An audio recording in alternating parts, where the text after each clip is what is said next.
I want to just talk about what we're going to do in this second session. We're going to evaluate authentic interview materials, which you made if you were here last time, and several of you were. And what a pleasure it was to look at those, so exciting. I really couldn't have hoped for it to go better than it did, you know, in terms of just getting stuck in producing really interesting conversations and then uploading the files and all that stuff. So there's a lot of moving parts to juggle. So it's great that we've got some nice materials to talk about. Hopefully we can reflect on our own interview and media production technique today. You may look back at your own recording, or you may look at somebody else's. You may have time to look at two and to discuss them. But, you know, always have part of your mind on what does this mean for my practice? What does this mean for my students? Because hopefully an outcome from today will be some concrete suggestions from you about how we can take this forwards in detail. So if you think, there's one aspect that's really going to be challenging, but here's a solution, or if you think that's something my students really need to work on, or something that they'll be really very good at, then say so. And we'll work in this Google Doc again, and I'll give you the link in the chat presently, but you know, hopefully the way that you can add comments to a Google Doc, you highlight the bit that you want to comment on. Can you see what my mouse is doing?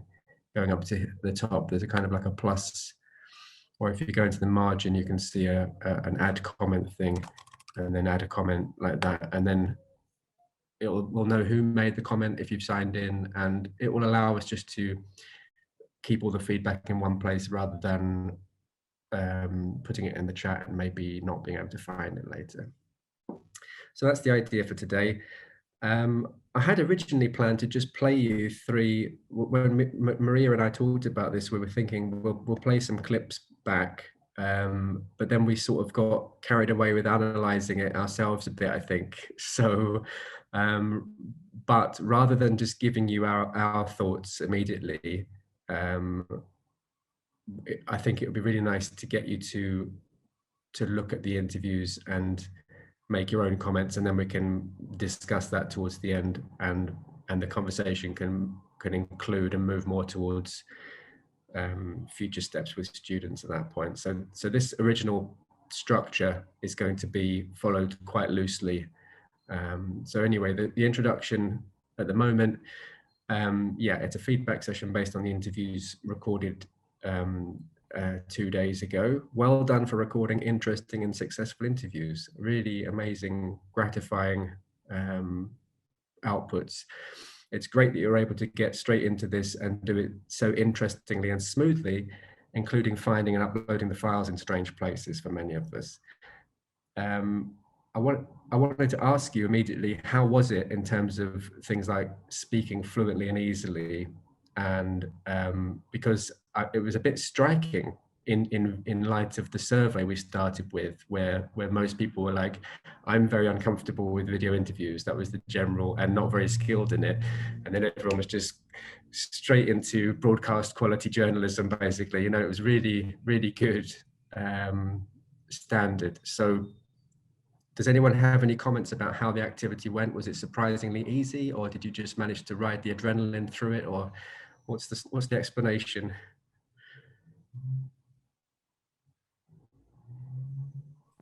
Maybe I can say I did the interview with Alex, just when you were talking about it. I remember they didn't upload it, so I'm looking for the link of the file. Maybe you can send it again. Sorry, but it was strange because, you know, we're both German and we did it in English, so it would be understandable for everybody. But then it was right easy because we had a lot of things to talk about, and the most important thing was to structure it, not to just talk and chat, but really have a structure in the interview and think of starting and ending, etc., and getting back to what Alex said, etc. So, but I thought, you know, we are, as a teacher, we are used to improvise and to talk and to fill the gaps, etc. So I found it quite easy. I don't know how Alex found it, but for me it was easy. Yeah, I agree. I mean, you were a very gentle and pleasant interviewer, Katja, so you didn't give me a hard time. And I guess, you know, like if you have a good relation to the other person, I think it makes things much easier rather than, I mean, often when you have to teach student situation, you know, the students might feel a bit intimidated by the situation also when it comes to assessment. I guess these kind of situation would be different to what we did in a very informal way. But I agree, it went very smoothly, also from technical side of view. That's great. I mean, I hope the informality of it can be taken forward. I really do. I think that's valuable because it reduces the stress of the situation I think, somewhat. And it also captures something that they might not get classroom time working on normally otherwise. This kind of just, how do I just go about day-to-day conversations? Yeah, okay. Any other comments? There's something in the chat. Beatrice says, for me, having a few minutes at first with the other person to break the ice before we actually recorded the interview made it easier. Yeah, which is nice to hear, because some of the interview clips that you see kind of have that initial hi, you know, shock face, and then calming down and getting into it. So from a kind of anthropological perspective, it's interesting to see how we adjust to that. And then how we react to seeing ourselves doing that kind of thing, because we know that if students submit a video of themselves, they're usually horrified by just firstly having to look at their own face even, but then seeing how they move and behave. And there's a level of kind of coming to terms with what reality is like, and we get this anyway through the camera, seeing our own face during a Zoom meeting. Okay. Any other input from the group before we move on? Well. Hello, good morning. It's Hello. Yolana speaking. Hi. Hi, Yola. If you want some input from a beginner with videos, I mean recorded videos. So I must say that a year ago, maybe 2 years ago, when you were planning this project, so I was really scared of doing videos with my students and recording them and analyzing them.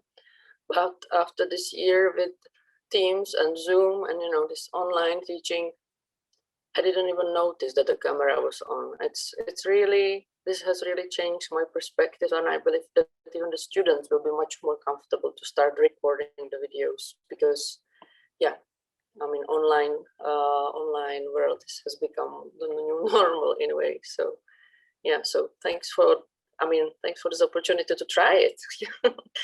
Right. So all from me. Thanks. Thank you for participating. I'll just say a couple of things that I've noted. I'm not sure how useful this structure is. This is actually Goni's and Maria's one was the last one I listened to, and I listened to them quite quickly. So I really only made relatively superficial structuring comments. I do have specific things I'd like to say in terms of feedback, but and Maria does too, but we're going to get you guys to reflect on it all before we give you our input. But I just noted where a few kind of interactionally interesting things happened that you might, you know, something like an ambulance noise went off at one point in the interview, and you know, Goni was kind of apologizing and telling us to put it on mute, and Maria was saying, no, this is great, this is just what I'm talking about when we have to adapt to real life continuing in these situations. So that's the kind of thing that students might edit out of a final product, you know, but it's very rich interactive material that is real, it's authentic, and it gives us more information, a kind of a richer experience of what online communication is like. So look out for those little unplanned moments. I noticed I've written follow-up question here because I really noticed that Goni tried to link her next question to what was just said, which I felt like, you know, that had a particular effect. If I've just said next question, I haven't been terribly consistent with this, I have to say, but if I've just said question, then it's more of a kind of topic change in general. So it might be that when you go back and listen to, if you choose to listen to that one in particular or the other ones, you can use this structure to help you guide your responses a little bit, and you can add, this is the time when I made a comment here, you can use this function to add it in a time-linked way so we can find it later on. I've put the link to this document in the chat, by the way, now. So I'm not going to go into too much detail here. Everybody said it was fine to share their videos. So thank you for that. There was, look at things like back channeling. So if you're talking to someone, certainly in real life, if you're a good listener, you're going to be going, yep, I know what you mean, that kind of stuff a lot. Whereas in an online recording, particularly in Zoom, that has effects on who's actually on screen, and it can have an effect on the relative sound levels as well. So in terms of the technicalities of conducting an interview, that could be something to look out for. It doesn't always have the expected effect. So that's something to watch out for. And that's a kind of psychomotor learning that we have to relearn the norms of communication. The stuff that we do automatically has a different effect in this online way of working. Hilary and Yolana, I said that Hilary's opening reminded me of Melvin Bragg in our time. If you've ever listened to BBC Radio 4 interviews, they're classically, they always start with hello, and then straight into it, just straight into the first question, or straight into the business. There's no kind of, hi, how are you? Nice to see you. Great that you could be here. That kind of setting up stuff. Whereas some of the other interviews did have that. And again, that could be something that people sometimes choose to edit out and sometimes choose to leave in. And when we start a conversation, and the same thing's true on the telephone, we do all kinds of unusual things prosodically. We go, hi, great, way up into almost falsetto, which we don't normally do in the sort of modal way of communicating. And that's something that students react to when they see it. They kind of cringe and think that doesn't sound very normal for me, it sounds unusual. But so there's a contrast in the different ways of getting started with the interviews, I noticed. I made a few notes where the topic of conversation was specifically about online learning and remote working, because I thought that's part of the substance of what we're talking about in general within Badge, but also within the IOs that focus on online communication. And I've got more detail about the start with Teresa and Deborah's interview, because that's the first one I actually listened to. And that's when I noticed these things about the initial adjusting stuff and commenting on the particularity of a situation. So they had their icebreaker material recorded, whereas other people had kind of broken the ice before starting the recording. So that's something to be aware of. I thought I noticed a more kind of shift to, I think around this point, the conversation was talking about what it was like being in lockdown. Deborah started talking about it being a relatively pleasant experience, being at home and being able to enjoy home life. So I noted that as a topic. It was a relief to spend more time at home. But the manner of communication seemed to change during that point. So it felt like after that initial part of the conversation, maybe there was a shift into something more emotionally free. I don't know. But that's something to possibly look out for. And I haven't looked into Katya and Alex's one because they just uploaded it. Jamie and who was with Jamie? Emmanuel, no, Jamie and Beatrice. I analyzed one, I found the structure of one of them because you did one each way, didn't you? I didn't do the other one yet, but I might do that while you're in the breakout rooms. So we'll put you into pairs, right, Maria, in a minute, and things to look at. And swap the text, the interviews so that people don't actually analyze their own interview? Okay. Yeah, I would say, yeah, focus on somebody else's first off. It's probably easier to be objective when you're watching somebody else do theirs. So choose an interview to watch.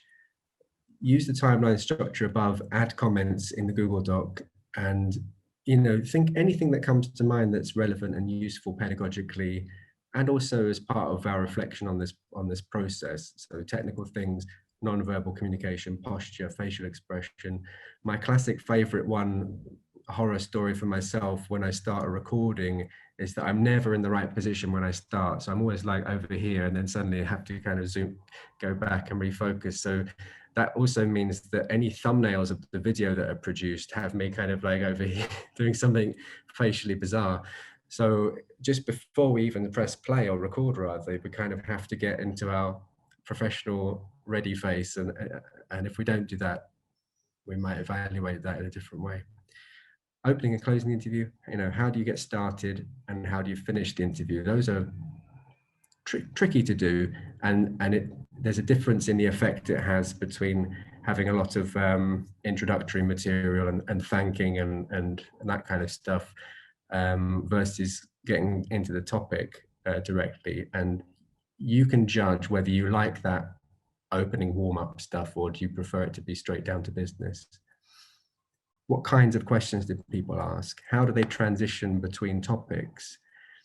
And what kind of methods of active listening and back channeling are in evidence? Or what examples of good practice did you find? And anything else that came to mind? So add those comments onto the relevant timeline. And also, as I said at the start, think a little bit about what this means for using this kind of stuff with students. What do they need most support with? What activities could be useful, and what outputs might they be able to generate? Might they be able to generate a whole series of videos, for example? Is that too ambitious, or what would they need help with? So is that right, Maria? I think we're ready to go into the breakout rooms now. Yes. Kasia said not to count on her for the breakout rooms because she's on and off because she's doing exams. So make sure that we have 3 people in the room where Kasia is going, I guess.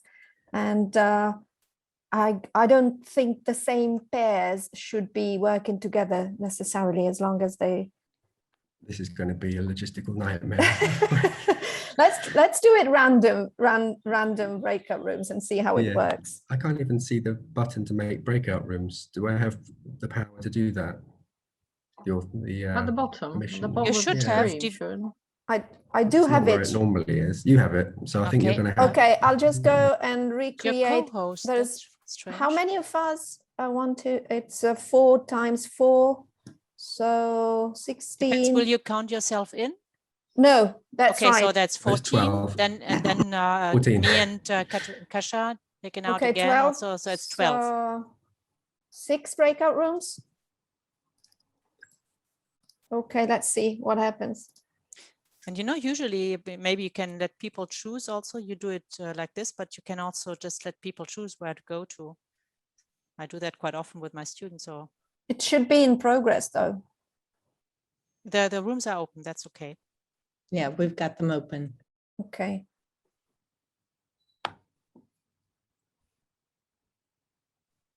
But I didn't tell them where to look for the videos, which is in the Google folder in this. But you said you shared the folder, so I think. Maybe I'll just put it here. I'll put the link here. Yeah, but they won't see it. If you put it here on the chat, they don't see it. No, I'm putting it in the Google Docs. I mean. So I can see that people have a partner, which is good. And you are with John. That's good. It's a good random. Looks like some people are maybe in 3, but it doesn't matter really. Okay, so are we joining in with them then, Maria? No, not at all. Okay, so I'm in a room with Kasia, who said, please don't count on me for the breakout rooms. Fine. No, So, I wouldn't join them. Yeah, we might need to double check that they have access to the recordings. Okay. But the links Shall- weren't in the Google Doc you just shared? I just So- put it in the Google the Doc, chat. yes, so they should be able to find it. I'll send a And you message. have, though. I'll have a look in the Google Doc. You have a lot of people. You have 13 people connected to your file. So I think everybody found it, at least one in the group. That should be okay. And anyway, you know, you will see that they will ask for help. When what I will do is, who of you would like to be a host? Same, but only one can be. It's okay. Okay, so I What does the host do compared to the co-host? You have to serve the coffee. You have to. No, I'm kidding. No, it's just that you can name other people host, and that you can, I don't know. Okay. How do you do that? Through the security button? No, you go to participants. Okay. And then you go to the person, you hover over the name on the right side. There's plus something. Yes. Okay, you can see that. Am I host yet? No, not yet. So I will name you host. So will you change? Hopla. So now you're the host. Yes. Okay. And now that means that I, for example, at the moment, I'm even not co-host, and I can't name myself co-host. So if you you can name me co-host now. For example, try. You go over my name. Trying over your name. Over my name to the right, and then click on plus, and then name co-host. Okay, make co-host. Or make co-host. Yeah. Okay. Yeah. Okay. Found it. Thanks. Okay, so that's it exactly. And you could change also between John and you if necessary, but this is only the host who can do that, who can give the rights to the others. Okay. Then otherwise, so you should have. You still don't have the division and groups, breakout rooms, John? What do you mean? I can see that division now. Yes, it popped up. Okay, that's strange. Okay, but anyway, you should have all the rights that the host has too, John. So maybe when you finish the workshop, then you can just, I don't know how it works if you, I said it would be recorded on my computer, but if I stay in the session, and when you finish the workshop, you can just stop the recording or put it in pause whenever you want to.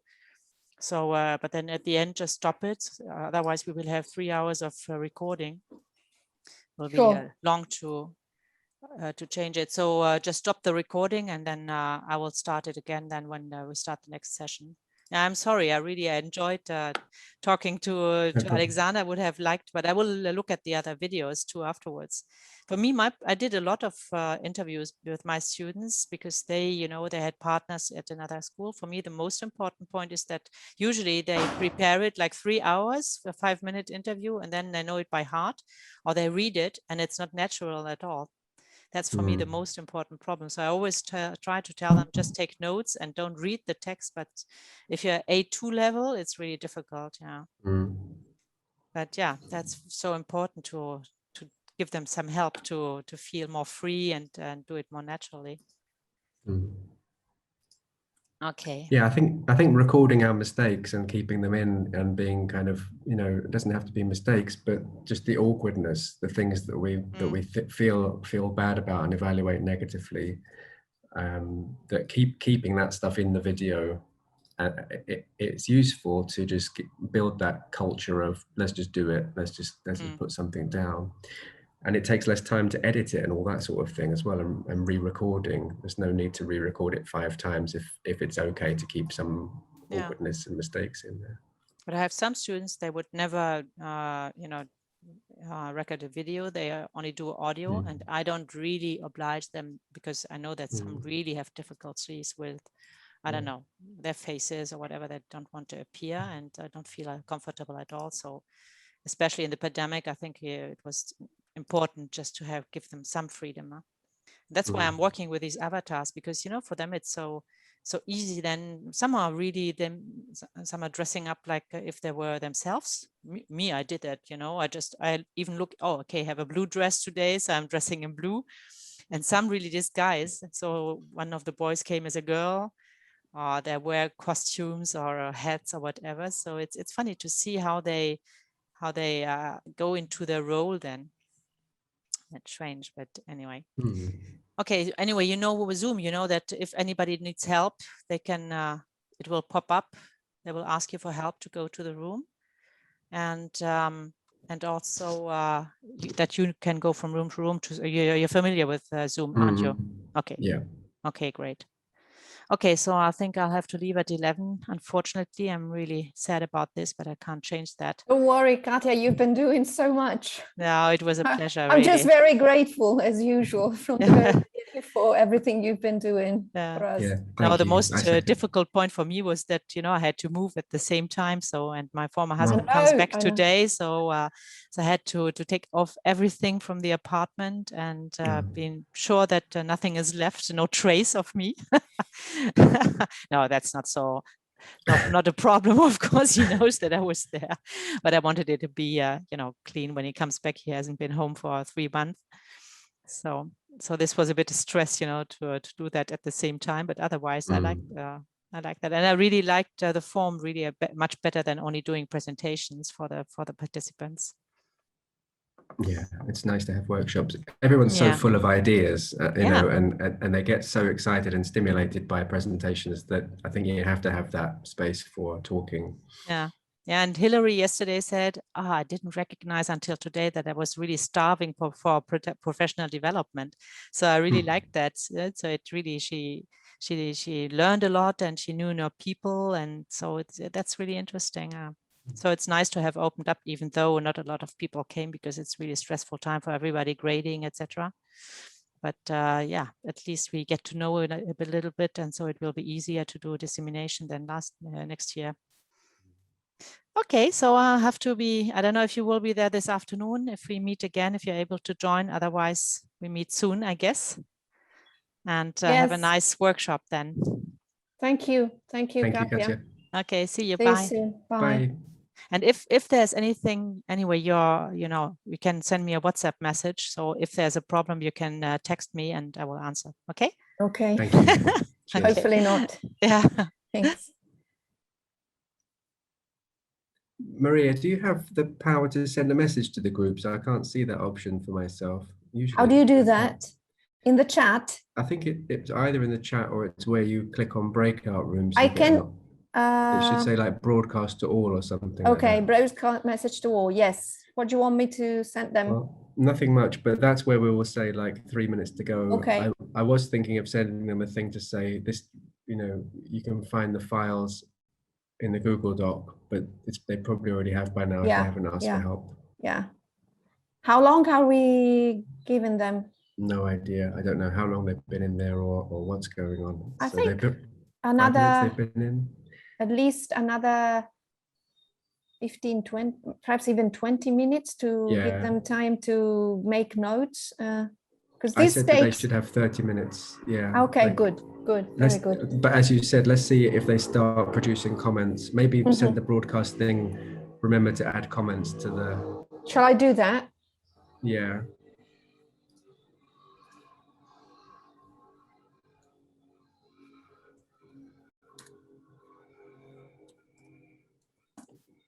To make comments in the with the Google Doc option. No, in the Google Doc. Well, send two things. First off, say, because I think some of them haven't noticed that link. They're just clicking on the links that are in the table. So, all recordings in Google in Google Drive folder, link at end of doc or something like that.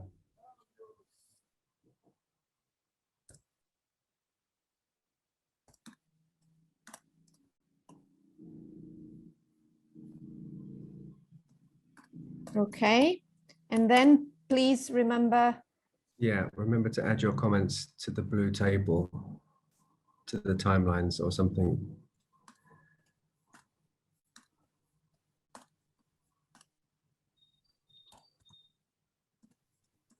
Okay, shall I go? Go? I mean broadcast? Yeah. Okay. But don't put both of those, okay. Not in the same message? I wouldn't have thought so, because I don't know how long it stays up for. Like if somebody moves their mouse or something, it might, I can still see it now, so it looks okay. So maybe it stays up.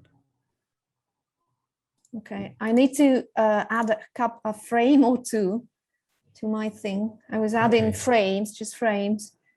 Okay, we're still recording, aren't we? Who are we? Yeah, Okay. it looks like it. I'm Do not you sure want if to Katja keep realized. recording, or do you want to? Not necessarily. Not if Okay. we're going to have a break now for 15 minutes. The thing is that I do not see the stop record button. Is it down the bottom? Do you not have it there? I do have it, but it says, it just I says think- record on this computer, record to the cloud. Katja is recording it. Mm. So we have to ask. It doesn't matter. I mean, we can mute our microphones, stop the videos, and keep recording. Yeah. Okay. What do you say? So that we don't bother her and. Yeah, fine. But we have to send everybody a reminder in like 15 minutes to say. Okay, like, sure. I'll be here. I'll be here. Okay, I'm going to turn my thing off then. All right, see you in a bit. I'll be here as well.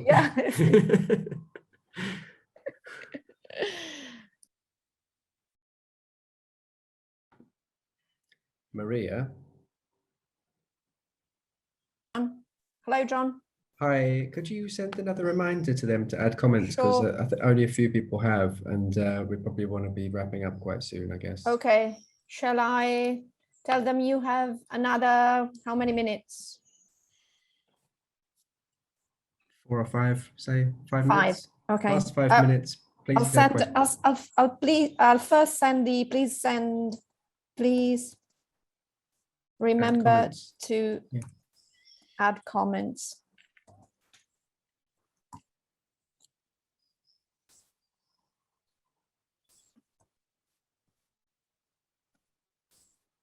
Broadcast. And then you have another 5 minutes. Maria, do you know what? You know the word broadcast? Yeah. You know that the broad doesn't rhyme with road. Broadcast. Mm-hmm. So it's not broadcast. Okay. No. Broadcast. Okay. So I feel embarrassed to have said that. I've just been working on pronunciation with a Finnish business person, and he wants me to give him exercises. So we've been going through the lexical sets, you know, like foot, strut, and all those by John Wells. So I've been really I never like giving pronunciation feedback to people, but no, it's wonderful. It's wonderful. Yes, thank you. Broadcast. Are you sure though? Yeah. That I can't say broadcast. I don't think so. I don't know if they would say that. In some dialects. Italian English, maybe. No, like Essex English. Definitely not Essex. Birmingham English. I think they're in different. I think they're in different lexical sets. Okay, broadcast. So next message is you have 5 minutes to go. Yeah. You have 5 minutes to go. I have lost. Okay, it's gone. Can you see it? Because I can't see it. I can see you have 5 minutes to go. Okay, I don't see the messages that I broadcast. I was still trying to. I've lost something that I'm sure was down in my PowerPoint, and I've lost it. I'll leave you to it. Okay, just 1 second. Just 1 second.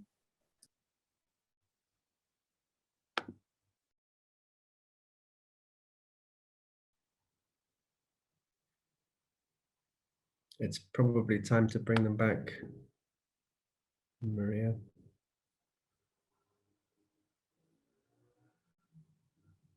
Okay, I'm ready. In Scottish English, those vowels are the same, but they're not O, they're both O in Scottish. So still O, broad. Yeah, broadcast and over the road. Well, there we go. So how are we going to do the last part? Are you going to present it, or I can show them what I have, and then we open up the floor for a little bit of discussion to see if anybody made the same comments that you made at the beginning or that I made at the end, and see if there's anything that makes sense to them. Okay. Great. So Okay. I think So you have to close I will share the screen at some point. Okay. Okay. Close all rooms, right? Yeah. Good. I didn't analyze the Katya's thing because I couldn't find it. She only uploaded it this morning, I think. Yeah, that's right. Yeah.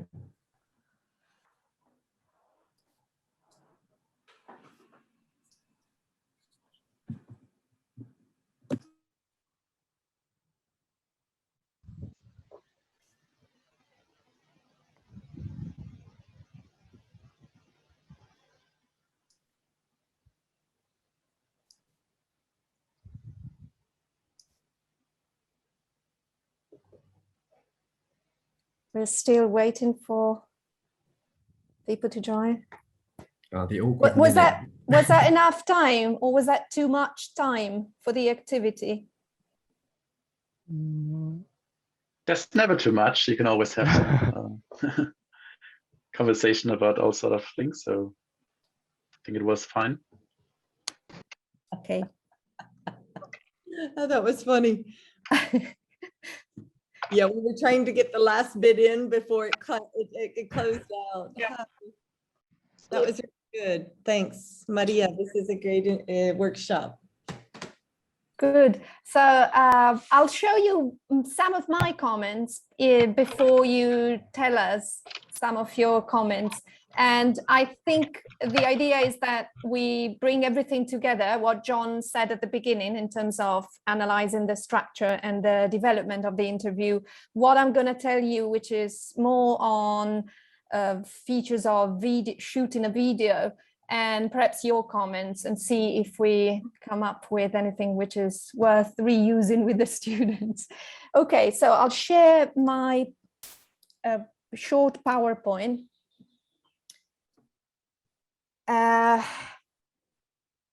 Okay, my first comment concerns light or exposure. So this obviously shows something that shouldn't happen in a video interview or any video shooting, where you see that the person in focus is actually in the dark. And I noticed that, now I have to move you around, guys. Sorry, I've been having this problem all the time with my classes because I have a small screen and I have to move people around. No, doesn't work either. Let me see. Just a second. Okay. So I noticed that Teresa had a slight overexposure due probably to the computer camera, but it was very good all in all.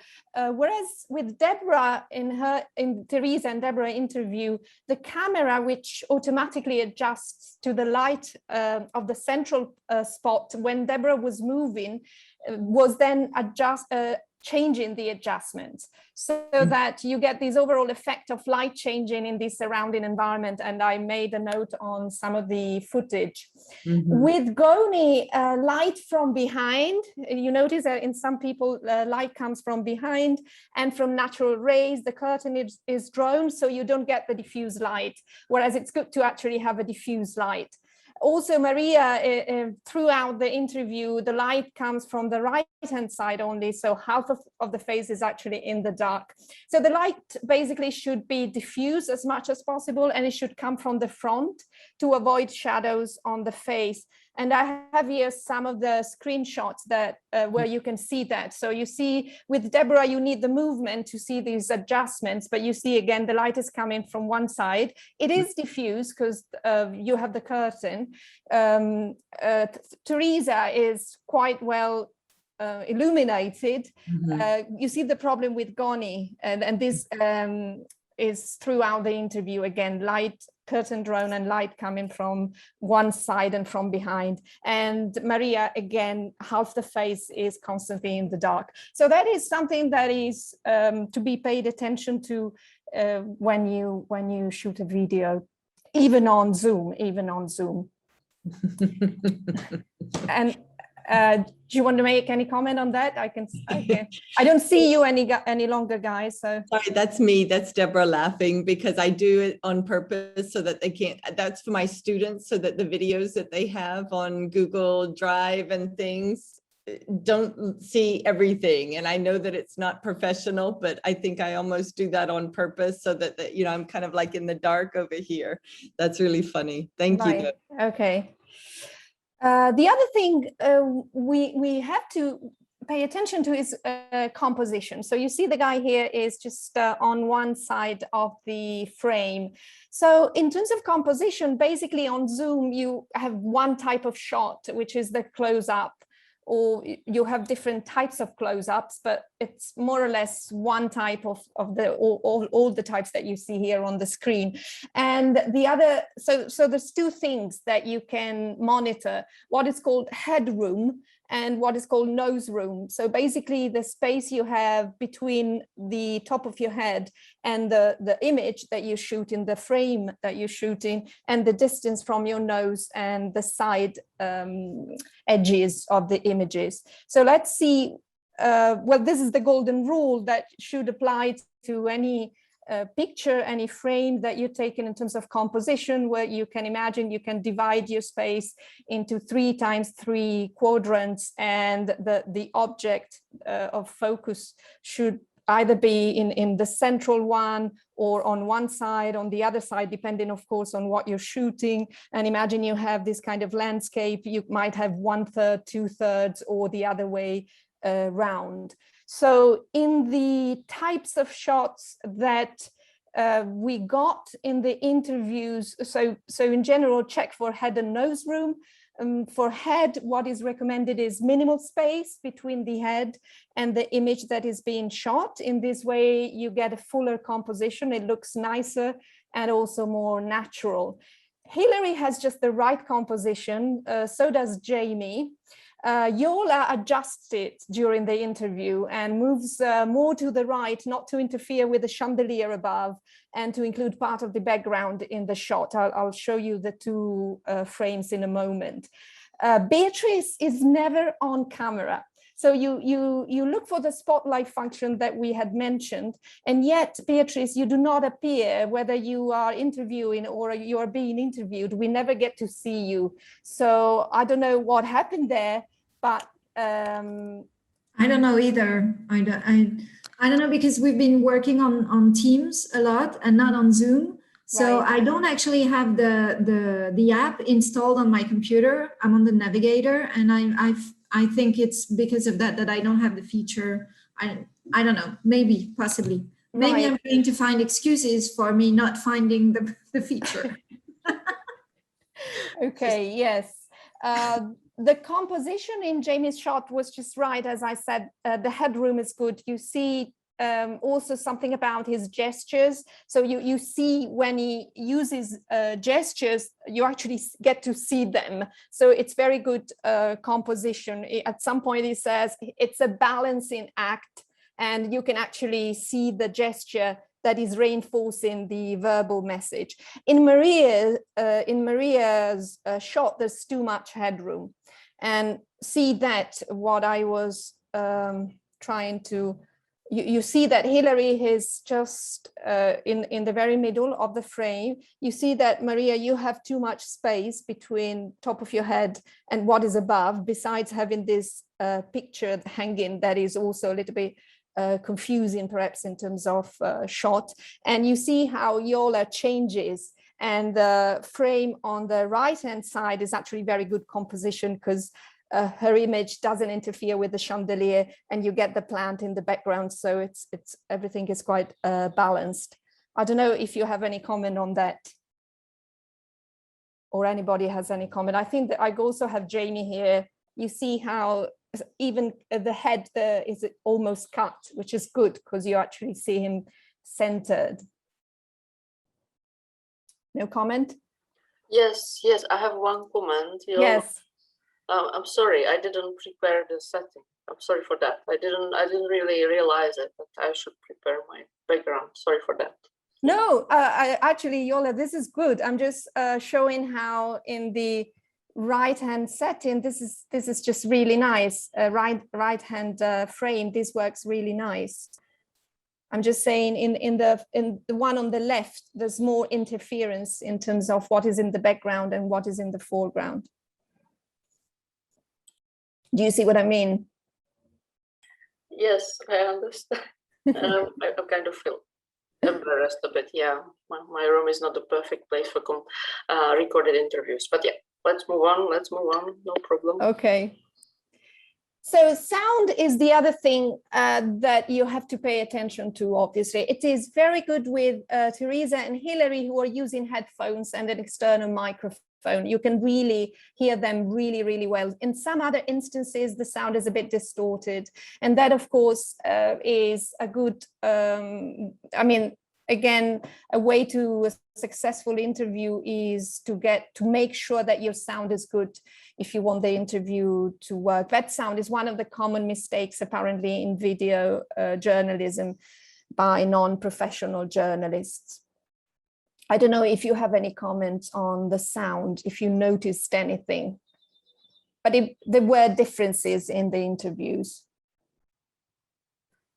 I saw that there were some comments in the Google Doc about sound quality. Okay, good. Then let's look quickly at some of the interaction. Something that I noticed that has to do with establishing a connection. Basically, interviews are all about establishing a connection. I noticed in Teresa and Deborah, Teresa, you have a very good opening question that addresses the ethos of the interviewee, because you start from something that Deborah does. You are director of American Spaces, and then you preface with this a very open-ended question. Can you tell us about it? So that opens up a sequence of very good follow-up questions. Teresa is relaxed and attentive. She gets the interviewee from recounting personal experience as director of American Spaces through reference to COVID to American politics. So you are asking things like, how is what is done at the American Spaces relevant and current? How is it affected by COVID and the political election? So basically from personal experience, you open up to wider relevance and even political engagement. So I think the interview all in all maintains a really good pace. It reaches its peak at about 11 minutes and could have ended there, because then it sort of slides back into the initial question, the American Spaces. So that would be too much. I would have cut there after you get to this kind of interaction between what you do at American Spaces and implications, wider implications. I don't know, again, if you have comments on that, Teresa and Deborah. But I thought it was a very well-paced interview, just too long and slided. Teresa did a great job. She made me feel very relaxed. It was kept the flow, and yes, I don't know that we knew exactly how long it should have been. Right. And I think at the end, no, hopefully we could edit that out, right, Teresa? Exactly, exactly. Yes, it, exactly. No? Exactly. Yeah, and Deborah was really forthcoming, so it made it easy. You know, it was an easy flow, and we had it. I thought it was really interesting to get the opportunity to meet first. Mm-hmm. And that was the icebreaker, and then it made us, you know, when we got the fact that we were able to have a chat, and then said, okay, I picked up on something and said, this is what we can question her during the interview. So the icebreaker beforehand was really essential. Yeah. Right. Right. Thank you for your comments, Maria. Yeah, I also have these comments on, because of your presentation the other day on nonverbal communication and gestures. I noticed that some of your gestures were really meaningful because they were strengthening the verbal meaning. So at some point you say things like, bring people together, this is a place to connect, a network in place, and you make this gesture that we see on camera that really reinforces the meaning. So I thought maybe even from videos like that, you do see things that you can reuse with the students just to expose them to gestures and body language. And like I said, Jamie makes this balancing gesture. So things that are just used to, you know, get the meaning across, that are maybe independent of culture. They just gestures that reinforce the verbal meaning. And I think I had another shot, but it's disappeared somehow. Again, I don't know if you have comments on that, Deborah. No, So- something that I've tried to do during COVID, was to back away a little bit, lower the screen like I'm doing now so that the students, because I do gesture a lot and especially in the classroom. So trying to use hands to take away from the face, I think is for me, it's part of my language, and certainly with the body language, being able to do that, because I don't have the blackboard. I don't have the space to walk around and contact with the students. This really came across well, I think, especially because of the meanings that you were making. Yeah, I was just wondering, Deborah, from a practical point of view, so you stand quite far away from your screen then? Well, the setup probably isn't the best, David, but I'm at my dining room table, and since I don't have anyone else to share it with at the moment, my son's away. So what I do is kind of back up the screen a little bit. Okay. So rather than being like really close here, I try and set it back a little bit. And that also allows me to work, to put what I need in front of me. Because I always find, I think it's a great idea. I like your setup very much. I think it's great just to be able to see your hand without having to, Right. And when you go to type, then you can't really be far from the computer. That's what I find. But so exactly. I should look into that. That's interesting. Thank you. Right. And I also, in class, I have 2 screens in front of me so that I can follow on one, put in what I need. Yeah. And then we use Teams. So I've got that one set up, and then I discuss things with students on the other so that I can do the chat and not, because I'm not a little spastic. Is that going on the recording? It is, I guess. I'm not very techie, I guess is the word that I always use. And so I want to make sure that I've got the 2 screens going so that I can put up what I need, do the chat, and not like stop looking at the students, which is important for me. Right, which is what happening to me now that I'm not seeing you. Yes, Goni, in terms of establishing a connection, I noticed that, Goni, sometimes you make statements rather than real question, especially at the beginning. I think you make this statement, so you teach engineering students, which is not yet a question, and yet Maria very collaboratively, showing cooperative behavior, jumps in on that and gives you some information on the kind of teaching and students that she does. Then this is just something that I noticed, that when you ask a question about me being more focused, you actually go out of focus, Goni, for a moment, but that's some stupid thing. Sometimes I notice that, Maria, you tend to look up or sideways rather than in camera when you're thinking, which is something that we all do. When we think, we kind of look for what we are wanting to say. So that makes it perhaps less effective in terms of communication. It becomes very effective when you are right on camera and you send a very positive message, like, we got more relaxed as the semester progressed, and you really kind of get the message across. So the suggestion here is perhaps to make your questions as open-ended as possible. So instead of saying things like, there was an emotional aspect to teaching during the pandemic, wasn't there? You could turn it into, what was the most significant emotional aspect of teaching during COVID?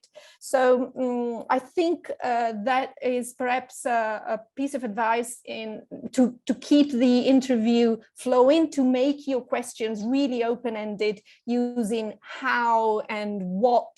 I think Jamie does a lot of that. What about your students' perceptions? Or what was it like? How do you think your mindset affected what you did? I think Jamie interviewing Beatrice does that a lot, which is really good, because it gives the interviewee an opportunity to talk about what they want to talk about.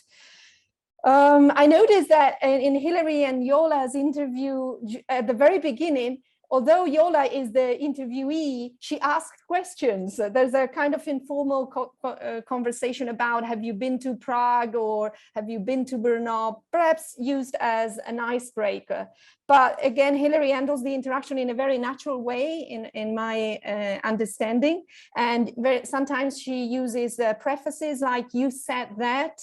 So you quote or report on the interviewee's statement, and you build your question on that. And when I say natural, I also refer to things like, sorry to cut you off, which might occur, and you are handling them very well, it seems to me.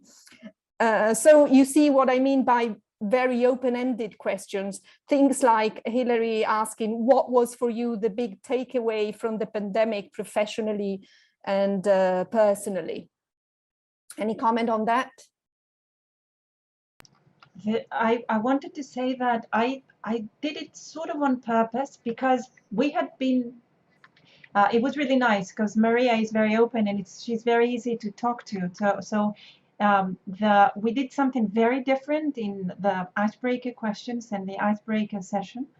And so I wanted it to be informal and as if it was a chat, sort of not being recorded. I didn't think of it as an interview, sort of asking interview style questions. So I think I misunderstood the task. Oh, okay, no, you probably didn't, Goni. It's just maybe I was thinking too much in terms of an interview in which you want to elicit information, but it did work actually, because Maria was very cooperative. She was giving you a lot of information, so might just be difference in style. But it's true. Open-ended questions are much more, you get the information you... well, if you compare your interview with Jamie's interview to Beatrice, you see the difference. Of course, yeah. And okay, so I get, these are the how, what, like, how has your mindset affected your teaching last year? And I liked some of the closing. It was very natural when Jamie thanked Beatrice, and Beatrice answered back in a very relaxed way, not at all, my pleasure. That also sounded really natural and unscripted. So some of the closings were really good. I noticed that Jamie is very good at follow-up questions. At some point also gives therapeutic advice towards the end of the interview to Beatrice when he says, well, Beatrice, I think you are putting too much pressure on yourself or something. I don't know, Beatrice, if you have memory of that. Nothing's at stake, he says, nothing's at stake, reassuring her. Right, exactly. He's very reassuring. Yes, I like that. Yes. So oh, sorry. Nothing. I was saying it was a nice moment. Yes, it was very natural. And okay, so some conclusions, and these are not really my conclusions. These are media studies experts' conclusions. So the interview is very much about people. It really creates a universal connection. And the idea is that people watching an interview or listening to an interview can relate to people. So to the person who says, well, studying engineering at Aalto changed my life, so that is the kind of emotional involvement that you get out of an interview compared to, for example, to voiceover presentation of whatever you're talking about, whether it is remote language learning or whether it is architecture. The length of the video interview should be enough to allow you to establish that connection with your interviewees. So you want both some information and some emotion. And apparently the trend these days is too much emotion. But again, people don't want to go back to the voiceover detached presentation of the 80s. So that's why the interview is getting more and more common, even in professional communication and in specialized communication. And the three technical tips on Zoom that apply to Zoom or to this video conferencing tool is make sure you check the light, the sound, and the composition. And that's all from me.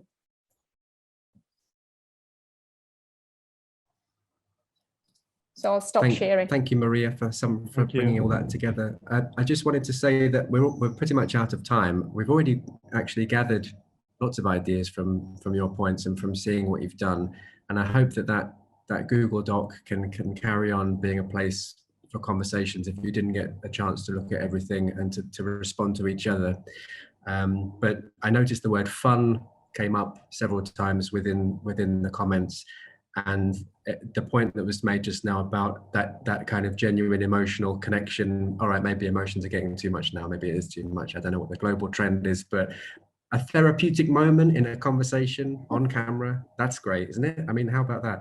That seems amazing. And so I think these videos, all of them, despite stylistic differences and differences in topics, they showed variation in the kind of relaxed naturalness throughout the little clip, in 5 minutes or in 10 minutes. And I think that is really valuable to reflect on and to have as a resource, and to point out to our students that they can drop their guard, they can be a bit more vulnerable. It doesn't have to be perfect, and then that's the way towards these really rich, emotional, rewarding moments. I think I would really like to ask you to just repeat the survey of the first 2 questions. I've just set it up again just to see if our attitudes have changed. I know it's a bit ambitious for everyone to have had a revelation, but I just want to show you what that would look like, and give you the code for it, just to see if we have had any change in perceptions since the first workshop. Can you see my screen? Can you see that? Okay, so you should be able to go to menti.com and use that code and just, again, judge. I guess our students' experience shouldn't have changed, but maybe our teachers' experience might have changed. And we might think, well, maybe students don't need to be so technically savvy in order to produce something worthwhile. Okay, well, I mean, that number 1 is definitely more towards the middle now. So we've transitioned from complete inexperience and complete discomfort to kind of meh, that kind of region of the graph. So that's positive progress in a short time, I think. But I think the more you do it, the more comfortable it becomes, and the more used we are to giving feedback to each other. It is awkward, and it does feel very personal, like it always does when we give each other feedback about communication. It always feels personal, and especially when we're in our own home, all the more so. But that is what the reality is like at the moment. So I think it's useful to experiment with becoming more comfortable with that. Let's have a look at the next one. Describe your attitude in 1 to 3 words. Well, looks pretty good, right? Looks pretty strikingly positive, I would say. So, I mean, I guess we're all riding on a bit of adrenaline from being so exposed and analyzed, but there is something very powerful and positive in this practice, I think. So what a great note to end on, I would say. Let's keep the conversation going, and thanks very much for participating and making this possible. Maybe are there questions or comments that you didn't have a chance to make, just for we have perhaps a couple of minutes before lunch? Can I say something? Sure, Gon. I enjoyed it a lot. It was I liked it very much, and it's sort of I find that it opens a new sort of way of communicating, not just teaching, but communicating with students, because it can be applied in many teaching situations, even short clips, and make the relationship, especially because we teach engineers, so being language teachers and sort of separate from engineers, because we come from different points of view, this can be a very interesting tool to find some common ground. And I thought it was really, really, really cool. Thank you for this. I agree. I like the fact that we came back and revisited what we did the other day, because it gave us some time to think about, the interview, what we said, how we said it, and I'll be very interested to see the other comments on the document, to see how much, for example, Goni and David and I agreed or disagreed with what the other people said.